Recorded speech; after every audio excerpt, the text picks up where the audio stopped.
বাবার ভক্ত কোন বাবা এটা? সৈয়দ বুরহানুদ্দিন রহমতুল্লাহ আলাইহি।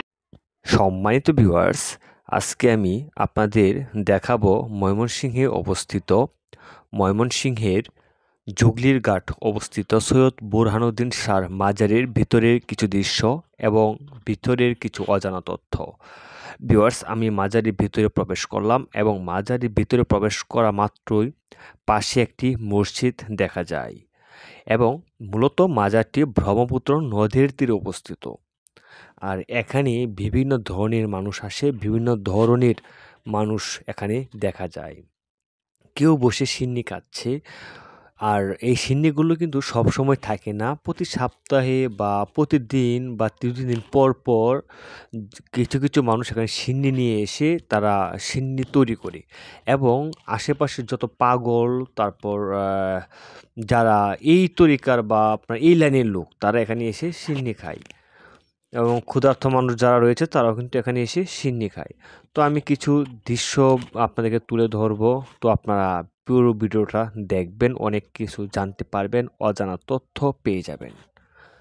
ভিউয়ার্স, এখানে সিন্নি বিতরণ করা হচ্ছে, অর্থাৎ লেটকা খিচুড়ি, আমাদের ময়মনসিংহে ভাষায় বলে লেটকা খিচুড়ি তৈরি করা হচ্ছে, আপনারা দেখতেই পাচ্ছেন ভিউয়ার্স।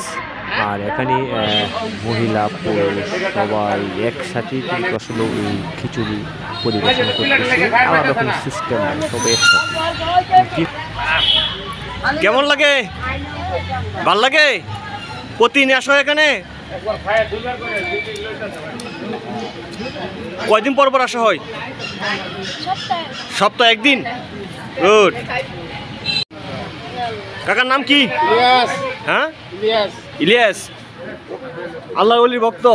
বাবার ভক্ত আমরা। বাবার ভক্ত কোন বাবা এটা? সৈয়দ বুরহানুদ্দিন রহমতুল্লাহ আলাইহি। গুড গুড, ভালো। অনেক নিয়ামত, সুন্দর। খাইলে কি হয়? মনের আশা পূর্ণ হয়। মনের আশা পূর্ণ হয়। এক নেওতে দিলে সুন্দর সুন্দর, গুড।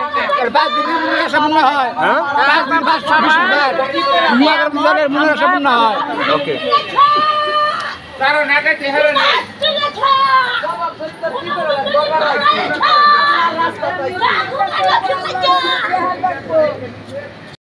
এটা মাজারের ভিতরের দৃশ্য। এখানে সবাই মমাগর জ্বালায় আর এখানে লেখা আছে মাজারে সেজদা করা নিষেধ।